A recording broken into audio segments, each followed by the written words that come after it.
Και εδώ είναι το πυροβολείο. Ερχόμασταν από 17-18 χρονών, κοπάνες με τα μηχανάκια, Παρές. τις μπύρες μας, παρές. Είναι το πιο ωραίο σημείο της πόλης. Είναι πανέμορφα. Είναι. Όλοι ξέρουν μόνο κάτω, στο λιμάνι και το κέντρο της Θεσσαλονίκης, αλλά υπάρχει αυτό το κομμάτι της Θεσσαλονίκης που είναι πανέμορφο. Είναι πανέμορφο, πραγματικά. Εγώ πάντως λέω ότι το ωραιότερο μέρος της Θεσσαλονίκης είναι η Τούμπα, που είναι και ο ναός. Που είναι το ναός του ΠΑΟΚ. Το πήγε πάλι στον ΠΑΟΚ. Εννοείται, πού θα το πάω. Στον ΠΑΟΚ και έχει και τα καλύτερα πιτόγυρα. Τώρα Χαριλάου. Όχι, δεν θα πω εγώ Χάρη τίποτα. Λάουρ. Εγώ είμαι ουδέτερος. Έχει τα καλύτερα πιτόγυρα. Αλλά η αλήθεια είναι πως ένας Αριανός, ένας Παοκτσής και εσύ τι είσαι τώρα? Ηρακλάρα. Α, δεν άλλαξες. Ποτέ. Νόμιζα ότι κάποια στιγμή ήσουν Ολυμπιακός. Τρελάθηκε. Τι λέει. Τι λέει. Είσαι τρελός ρε εγώ. Ηρακλάρα πάντα. Πες το. Όχι, ρε, εγώ δεν τον έκανα κουμπάρο μετά τον Ολυμπιακό. Να ξέρεις. Λοιπόν, θα πάμε να φάμε. Πάμε. Ναι, φύγαμε. Πού πάμε. Όποτε θέλετε. Τούμπα είπε. Τούμπα. Σε ποιον? Πάμε, Γιώτη. Πάμε Γιώργο. Φύγαμε, Γιώτη. Πάμε.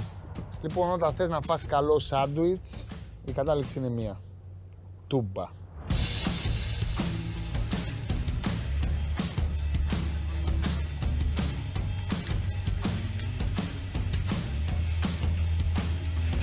Στη Θεσσαλονίκη, πίτα γύρω απ' όλα ονομάζεται σάντουιτς. Στην Αθήνα, πίτα γύρω απ' όλα ονομάζεται τυλιχτό. Θέλετε να σας πω τη γνώμη μου? Δεν θα πάρω καμία θέση. Σας το λέω, δεν παίρνω. Θα τον αφήσουμε να παραγγείλει, να δούμε πώς θα παραγγείλει. Για πάρε εσύ να μας πεις πώς παραγγέλνω. Δύο απ' όλα και ένα με τζατζίκι. Απ' όλα, απ' όλα. Καλά Ωραίος. Τα θυμάται.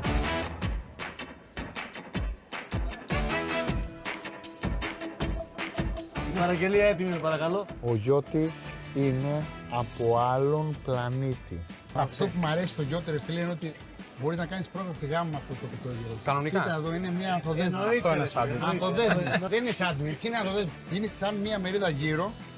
Και μια μερίδα πατάτες. Πάνω σε Απλά μια το πίτα. τύλιξε όλο αυτό μαζί. Άκου τώρα. Αυτό δεν λέγεται σάντουιτς. Πώς λέγεται. Άκου, να σου πω την ιστορία. Είναι ο Λόρδο Σάντουιτς. Ο Λόρδο Σάντουιτς, επειδή έπαιζε χαρτιά, δεν ήθελε να αφήνει το πόστο του και ήθελε κάτι να τρώει καθώς παίζει χαρτιά. Οπότε έκανε, πήρε 2 φέσεις ψωμί, έβαλε μέσα και τα τυριά του, τα πράγματα του και το φάγε.